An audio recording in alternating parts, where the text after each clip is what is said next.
when handing over a medical certificate to those who deserve it. The girl who baffled doctors and the world. You won't believe what your eyes will see. Many people experience trials and tribulations that either leave them helpless or broken and succumb to their condition, or make them different, special, and loved by their family and community, as is the case with many people with disabilities. It made them creative and widely famous people. Among them is a Russian girl who was born without arms, but she defied her disability and became a special girl. And this famous Russian girl did not succumb to her disability, but by losing her arms she took the path of creativity and excellence. Let's find out about Vasilina's interesting story. Vasilina is 15 months old. She woke up from her nap and, having started smiling once, did not stop laughing until the evening. She laughed the way only very happy children laugh, those who know themselves to be unconditionally loved and feel completely safe. A year ago her photo was all over the internet, a baby girl from an orphanage born without arms, looking for an adoptive family. Now they call her Vasilina Knutson. She has a mother, a father, and 3 brothers, one of whom, who was also adopted, has neither arms nor legs. Vasilina has no arms, but God makes no mistakes, says Vasilina's adoptive mother, Elmira Knutson firmly. When we first brought Vasilina home, she smiled all the time. Then she started throwing tantrums, which was actually a good sign. It meant that the stress of the orphanage was fading away. After all, she was not even used to being picked up, says Elmira. You see, people tend to adopt children without arms or legs even less often than children with mental or psychological disorders. For a long time, the court refused to make a decision in favor of the Knutsons because Chris is an American citizen. Despite the fact that Elmira is a Russian citizen, that the family live in Moscow, and that they already have an adopted child, the Knutsons remained in doubt whether the court would decide in their favor until the very last minute. These days everyone wants a bit of Vasilina. Her elder brother Aidan kisses her, pats her on the head, checks up on her as she eats. Right now the elder 2 are at camp, but usually the kids literally fight over her, says Elmira. Vasilina keeps repeating Ada in a funny way and calls him whenever he leaves the room. I already know how to behave around an adopted baby. We follow the system of Nancy Thomas, who has had lots of experience working with adoptive families. The idea is to give the child a 4th pregnancy trimester. You carry them around for 6 to 10 hours a day in a baby carrier or sling. During the first 6 weeks, the mother is with the child 24 hours a day. Later on, once the child has become attached to the mother, an attachment to the father begins to develop. There should be no outside communication during this period of adjustment. The number of all guests should be strictly limited. That is how you can assist the baby in warming up to you. They sit Vasilina down on the rug, with her feet bare. She touches her favorite toys with her toes, moves the toys around, manages to grab hold of some of them. She loves playing with socks, they are easiest to pick up with toes. Elmira was born into a Muslim family in Bashkiria. While studying in university she became acquainted with a British couple who told her about Christ. Being a Muslim, I could not just walk into an Orthodox church. That's why the first time I learned about Christ was from my British friends. And then, completely unexpectedly, I won a scholarship to study in the USA. I was not the best applicant, there were other, better ones, but perhaps God knew that I really needed it, and that's how I managed to break away from my environment, go away to study, and learn more about Christ. Afterwards, I began to participate in different events for charity, became a volunteer for a cancer clinic, spoke to mothers about Christ, about the Holy Scriptures.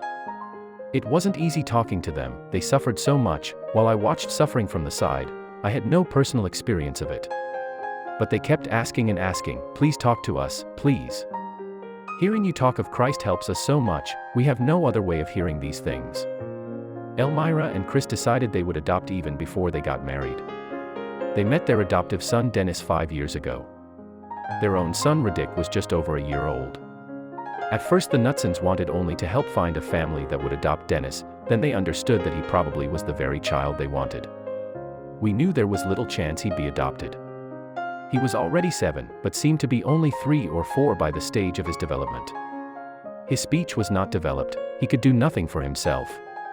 In tutorship, they would tell us off for keeping him back from school, and in the meantime, I had to teach him to use the toilet on his own. Dennis quickly got prosthetics, and these days his favorite class in school is sports.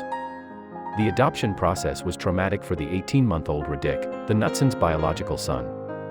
He started sucking his thumb again and tearing out his hair. Now I see the relationship they have, I see how much they love each other, and I have no regrets. At first, we didn't want to adopt Vasilina. We thought we didn't have enough energy or patience to deal with the 3 children we already had. We thought, maybe, someone else would take her, so we just kept looking at her photograph and praying for her with all our might. Dennis was all for the adoption. He kept saying, "Who cares whether she has arms or not? God always helps me. With or without arms, God doesn't leave you." The 3-year-old Aidan also wanted a sister. But Radic was against it. He has such a sensitive, loving heart. He sticks up for Dennis whenever someone mistreats him at the playground or calls him a monster. Things like that have happened. Explains to everyone that that's the way God created him. Still, Radic kept saying, "Mom, let's adopt any girl, so long as she has arms." Yet how much did they love Vasilina from the very moment we brought her home? We were not sure we would adopt her. But as soon as we saw her, we knew she was our daughter. The Knutsons have a big apartment. There are Christian inspirational quotes on the walls. We used to have a small apartment. Then our friends were leaving and offered to sell us their apartment. We definitely don't have enough money, we told them, aware of our means. Take it for whatever money you have, they told us firmly. I kept wondering and thinking what we would do with such a big place.